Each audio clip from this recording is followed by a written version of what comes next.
Okay, following on from our previous lesson, we are going to take those three chords we learned, constructing chords on the first note of the scale, the fourth note of the scale, the fifth note of the scale, chords 1, 4, 5. We're going to take those chords and make them into a 12-bar blues. And along the way, we'll learn what a 12-bar blues is. Okay, so first of all, in Noteflight, there's my scores, and we're going to create. Now, we're going to do something a bit different. Okay, so instead of selecting treble clef like we usually do, we're going to select piano right at the top. And we're not going to use the whole piano clef in this lesson. First of all, type, always name your score, 12-bar blues. Okay, now, well, how many bars we need? We need 12 bars. Okay, so let's make 12 bars. Now, say I didn't have that word measure there. I go over here to palettes, and I want to put an orange tick next to measure. Okay, and it pops up here now. So we click on the word palettes and close that. So now I click on that bar there and I go 1, 2, 3, 4. Okay, that's 8. And then another 1, 2, 3, 4. Okay, so with that word measure, that gives me all these options here. Okay, so measure, by the way, for our Australian students, is the American word for the bar, the space in between the bar lines. Okay, we're only going to be using this treble clef here, or the right hand of the piano, because in the next lesson we're going to learn how to put a bass line in the left hand of the piano. So in doing that, we'll learn how to read the bass clef if you don't already know how to. But we want to make this look a bit neater. So we're going to count 1 bar, 2 bars, 3 bars, 4 bars. Click on that bar line and hit return. Okay. 1, 2, whoops, don't want to do that. 1, 2, 3, well, there again, I don't want, when you click on a space there next to the cursor, it puts a note in. 1, 2, 3, 4. And I'm going to click on that. Okay. See if we can tidy that up a little bit. That's better.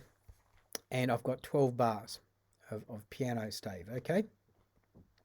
So remember the C major chord we made in the last lesson? So I click my cursor on the first beat and I go middle C. Okay, now I left cursor key because I want to put another note on top. We do that when we want to pile the notes on top, and they're called chords. Click that one in, and don't forget, if you click on a wrong note, just use the cursor to make it the right note. Left key. Okay, now here's a shortcut. Click on the space to the right of the note there, so you light the whole bar, and you go Command C for copy, move the cursor to the right 1 beat, and paste. Move the cursor to the right 1 beat, and paste. Move the cursor to the right 1 beat, and paste. Okay, we're going to move quickly now, because we're going to take a shortcut. Just click your cursor in between the notes there, just on the stave, okay, and it lights up the whole bar. Command C for copy, paste, which is Command V, paste, and paste. So we've got 4 bars of C major. Okay, now we're going to do another little shortcut here. Click on paste down here, and we're going to go like this. How many notes did we say we wanted it to go up? 2, 4. Let's go. That's 1. We always count that first note as 1, 2, 3, 4. Should look like that. Okay, should look like that. We've got F major. Okay, while that's lit up, or if it's not lit up, don't forget, when we've played something, we always have to go back to edit. Click on the edit and click in that space and go copy and paste that in there, because we want chords 1 for 4 bars, chord 4 for 2 bars, and then just click on paste copy here in any of these bars, because we want that chord 1 again. There we go, there. Okay, and there. Okay, now we don't want this. This is another shortcut.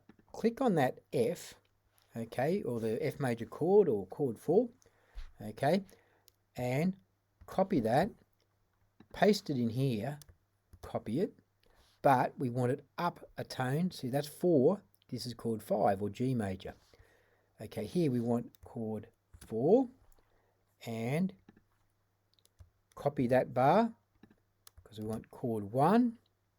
Now we want to have chord 5 at the end, so we click on that. So if I'm going a bit fast, just rewind the video a little bit. If I'm going a bit fast, rewind the video because we're almost done. And there we go. There's our 12-bar chord progression. Okay, and let's have a listen.